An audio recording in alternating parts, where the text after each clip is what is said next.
આ બાજુ નગાદિરાજ અને અન્ય દેવી દેવતાઓ બધા પરાંબા ભગવતીની સ્તુતિ કરી રહ્યા છે, પ્રાર્થના કરી રહ્યા છે. એ સમયે હિમાલયના ઉત્તુંગ શિખર ઉપર એક તેજ પ્રગટ થયું છે, તેજનો પુંજ પ્રગટ થયો છે. એટલું બધું તેજસ્વી તેજ હતું કે દેવતાઓ પણ પોતાની આંખોને બંધ કરી ગયા છે. માં, તમારા તેજને થોડું ઓછું કરો, અમે આપના દર્શન નથી કરી શકતા. આપ અમારા દુઃખને દૂર કરો.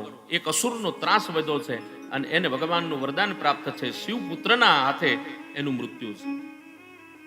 માટે માં, આપ પ્રગટ થાઓ. અને એ સમયે પરાંબા ભગવતી બોલી છે, હે દેવતાઓ, તમારા દુઃખને હું ચોક્કસ રૂપે દૂર કરીશ. હું નગાધિરાજને ત્યાં દીકરી બની અને પ્રગટ થઈશ. અને નગાધિરાજ ખૂબ રાજી થયા છે. હિમાલય કહે, માં, મને સૌભાગ્ય આપ્યું. માં, મારા ઘરે અવતારને ધારણ કરશો? કહે, હા નગાધિરાજ, તારા ઘરે દીકરી બનીને આવીશ.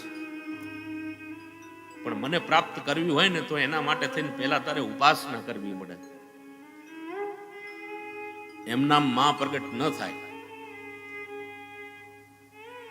અને ભગવતીએ નગાધિરાજને જે જ્ઞાનોપદેશ આપ્યો છે એને ભુવનેશ્વરી ગીતા કહેવામાં આવે છે. જ્ઞાન આપે છે હે નગાધિરાજ.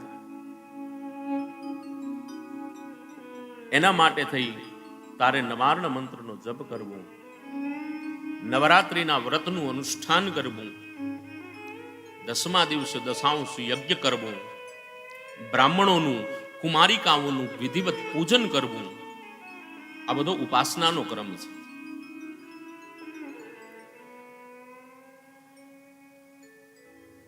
મને ગમતો વિષય સાહેબ યોગ. પેલા પણ કહ્યું કે જમણા નાકથી શ્વાસ લેવો, બે નાકને બંધ કરી દેવાના, ડાબા નાકથી શ્વાસને મૂકવો. આપણે આને જ યોગ સમજીએ છીએ. કપાલભાતિ જે સવારમાં 4 વાગે બાબા રામદેવજી કરાવડાવે છે. પણ યોગ એ તો યોગ છે જ, પણ પાતંજલ યોગ સૂત્ર કોઈક દિવસ વાંચજો મારા બાપ.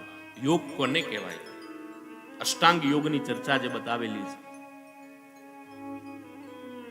તમને કંટાળો આવે તો મને કહી દેજો પાછું, એટલે હું પાનું ફેરવી નાખીશ. થોડો અઘરો વિષય છે એટલે દત્તચિત્ત બનીને સાંભળજો.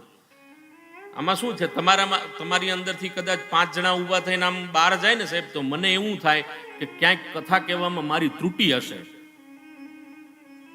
તો જ તમે ઊભા થઈને બહાર જાઓ ને. બાકી આવી સરસ મજાની કથા ચાલતી હોય એમાં ઊભું થવાનું જ ન હોય. અને એમાં પહેલી લાઈનમાં જે બેઠા હોય ને એ હોશિયાર વિદ્યાર્થીઓ, એટલે એને તો ઊભું થવાય જ નહીં. મારું કાળજું કપાઈ જાય મારા બાપ.